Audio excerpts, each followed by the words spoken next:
கர்த்தராகிய இயேசு கிறிஸ்துவின் இனிய நாமத்தினால் உங்களை வாழ்த்துகிறேன். காருண்ய தேவனின் கிருபைகள் என்ற நிகழ்ச்சிக்கு உங்களை அன்பாக அழைக்கிறோம். இந்த நிகழ்ச்சியானது எங்களது ஊழியத்தின் பாதையிலே கண்ட அறிந்த சாட்சியாக இருக்கிறது. இதன் மூலமாக உங்கள் வாழ்க்கையிலே விசுவாசம் வளரவும் அவைக்குள்ளாக ஞானமாயிருக்கவும் உதவும் என்று நம்பி இந்த நிகழ்ச்சியை நாங்கள் நடத்தி வருகிறோம். ஒரு முறை பூனா பகுதியிலே ஊழியங்களை செய்ய தேவாவியார் நடத்தினார். நோயல் வனார்டன் என்று சொல்லி ஒரு சகோதரர், அவருடைய நண்பர் ஏபல் என்று சொல்லப்பட்டவரோடு ஜெபிக்க வந்தார். திருச்சிக்கு வந்த பொழுது அவர்களுக்காக ஜெபித்து அவரை அனுப்பினேன். அனுப்புகிற வேளையிலே, பிரதர், உங்களுக்கு இவ்விதமான அடையாளமுடைய மனதில் தென்படும் போது என்னை குறித்து சொல்லுங்கள், நான் அங்கு வந்து கூட்டம் நடத்துவேன் என்று சொல்லி கூறினேன். அவருக்கு எப்படி நடக்கும் என்று சொல்லி கேள்வியோடு போனார். அந்த நாளிலே அவருடைய விசுவாசம் வளர்வதற்கு கர்த்தர் ஒரு காரியத்தையும் அவருக்கு வெளிப்படுத்தினார். உங்களுக்கு சொந்தமாக ஒரு பிளாட் இருக்குது, இந்த பிளாட்டில் ஒரு முஸ்லீம்கிட்ட போய் ஒரு தகடை வாங்கி கொண்டு வந்து புதைச்சி வச்சுருக்கீங்க, இதை வீடையும் விற்க மாட்டீங்க, கட்டவும் மாட்டீங்க என்று சொன்ன உடனே அவருக்கு பெரிய ஆச்சரியம். இது யாருக்குமே தெரியாமல் நம்ம செய்தோம், எப்படி இவருக்கு தெரியுது? அவருக்கு விசுவாசம் வந்தது. ஆகவே சரி என்று போய்விட்டார். அவருடைய உள்ளத்திலே இது தவறு என்று சொல்லி துணிக்க உணர முடிய ஆரம்பித்தது. அத்துடன் அவருடைய வாழ்க்கையிலே அவரை சந்தித்த பொழுது, அந்த மனிதரை சந்தித்த பொழுது, என்னை குறித்து சொன்ன பொழுது, அங்கு ஊழியங்களை செய்வதற்கு என்னை அழைத்தார்கள். அந்த பிம்பரி சிஎன்ஐ சர்ச்சோடு இணைந்து ஊழியங்களை செய்ய சென்றேன்.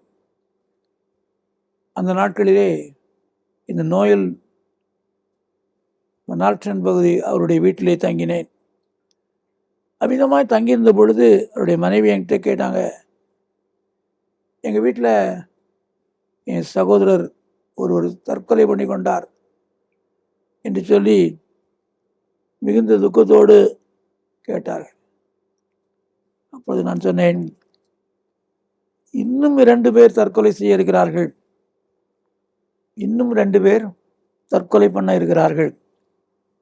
நீங்கள் உங்கள் வீட்டிலே 4 மூலைகளிலும் சிலுவையை புதைத்து வைத்தீர்கள் பாதுகாவலுக்கு. அது பாதுகாவல் அல்ல, பிசாசு வருவதற்கு வழியாக இருக்கிறது. உங்களுடைய நம்பிக்கையானது தவறாய் மாறினபடினாலே உங்கள் வீட்டுக்குள்ளாக பிசாசு வருவதற்கு அது வழியாக இருக்கிறது என்று சொன்னேன். அந்த சகோதரி உடனே, நான் தான் அதை புதைத்தேன். எங்கள் வீட்டிலே தற்கொலை நடந்த உடனே வீட்டுக்கு பாதுகாவல் வேணுமே, இவ்விதமான எண்ணங்கள் யாருக்கும் என் வீட்டில் வரக்கூடாது என்று சொல்லி, என் சகோதரர் சொல்லி வரக்கூடாது என்று சொல்லி செய்தேன் என்று சொன்னார்கள். முதல்ல அந்த காரியத்தெல்லாம் தூக்கி எறிஞ்சிட்டு கர்த்தரை நோக்கி வேண்டுதல் செய்யுங்க, கர்த்தர் அதிசயம் செய்வார்னு சொல்லி சொன்னேன்.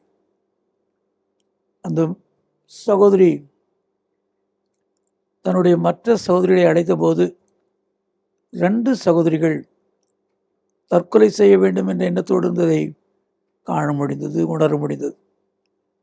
யோசித்து பாருங்கள், இன்றைக்கு தவறான விதத்திலே சிலுவையை புதைத்த காரணத்தினாலே ஏற்பட்ட காரியங்களை அவர்கள் அழிய முடிந்தது.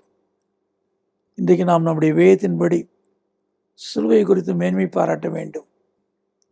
சிலுவையில் நமக்காய் செய்த அன்பின் ஆண்டவராய் இயேசு கிறிஸ்து தியாகத்தை நினைக்க வேண்டும். சிலுவையில் நமக்காய் பாடுபட்ட அந்த பெரிதான காரியத்தை உணர வேண்டும். சிலுவை குறித்து மேன்மை பாராட்டுகிற மக்களாக இருந்து நாம் வாழ்க்கையிலே வாழ்வோம், ஆசீர்வதிக்கப்படுவோம். கண்களை மூடி ஜெயிப்போம். எங்களை நேசிக்கிற அன்பு நிறைந்த இயேசு கிறிஸ்துவே, உம்முடைய நாம மகிமையடைய எங்களை தொடர்ந்து வழிநடத்தின தாவே, நாங்கள் அறியாது புரிந்து கொள்ளாதபடி செய்த பிழைகளெல்லாம் மன்னித்து மகிழ்ச்சியை தாரும். தீதானவை நடைபெறாதபடி காத்துக்கொள்ளும். கல்வாரி அன்பு நிறையட்டும். இயேசு கிறிஸ்து நாமத்தில் பிதாவே. இந்த நிகழ்ச்சியை பற்றிய உங்கள் கருத்துக்களையும் உங்கள் சாட்சிகளையும் உங்கள் ஜெப விண்ணப்பங்களையும் எங்களோடு கூட பகிர்ந்து கொள்ளுங்கள். கர்த்தருடைய நாமம் மகிமை அடைவதற்கும் எங்களை ஊக்குவிப்பதற்கும் அது ஏதுவாக இருக்கும். எங்கள் ஜெபதுனி மாத இதழ் தமிழ், ஆங்கிலம் மற்றும் சிங்கள மொழிகளில் வெளியிடப்படுகிறது. பெற்று பயனடையுங்கள்.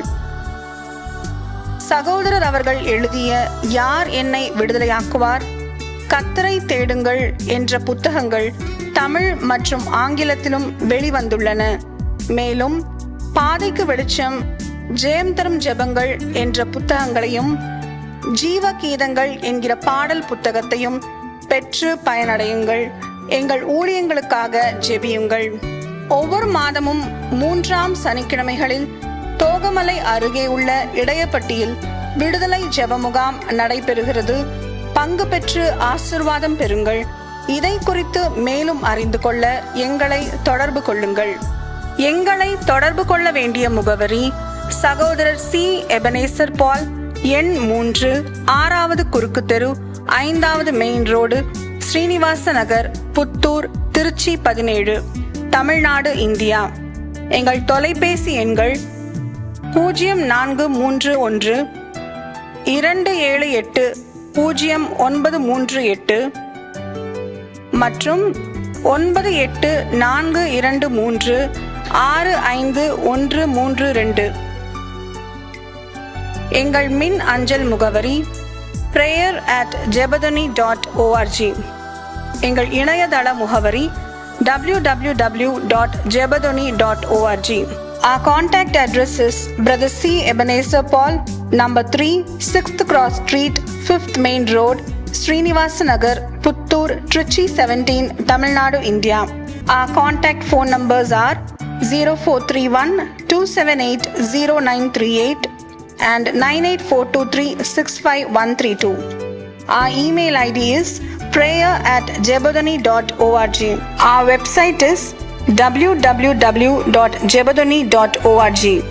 கர்த்தர் தாமே உங்களை ஆசீர்வதிப்பாராக.